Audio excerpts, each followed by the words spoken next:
Halo teman-teman, kembali lagi bersama Alila.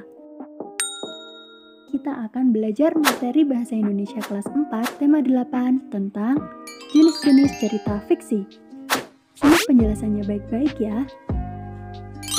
Apakah teman-teman suka membaca buku atau membaca cerita? Nah, cerita terbagi menjadi dua jenis, yaitu cerita nyata dan cerita fiksi. Perbedaan dari keduanya adalah pada cerita nyata berdasarkan kisah nyata yang diceritakan oleh penulis. Sedangkan pada cerita fiksi berupa khayalan yang dibuat oleh pengarang yang bisa didapatkan dari kisah yang dialami maupun dari imajinasi pengarang. Cerita fiksi dibagi lagi menjadi beberapa jenis nih teman-teman.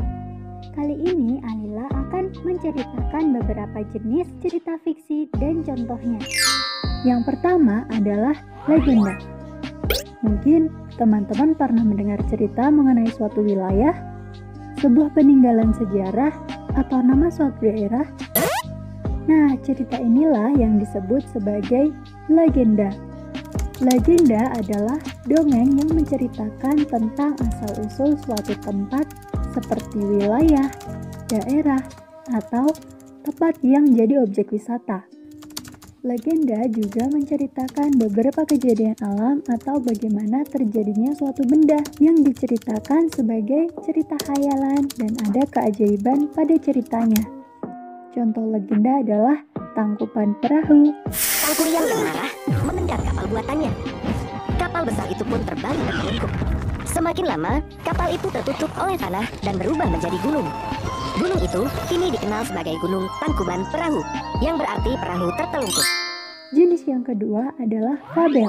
Fabel merupakan jenis dongeng yang menceritakan kehidupan binatang. Pada fabel, hewan-hewan yang menjadi tokoh utamanya diceritakan memiliki perilaku seperti manusia. Mereka bisa berbicara, berpikir, berkreativitas, dan berperilaku seperti manusia. Contoh fabel ada si kancil dan buaya, kura-kura dan kelinci, 3 babi kecil, dan lain-lain.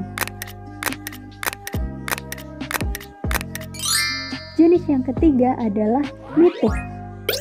Mite disebut juga dengan mitos, yaitu cerita yang memiliki latar belakang sejarah dan dipercayai oleh masyarakat sebagai cerita yang benar-benar terjadi.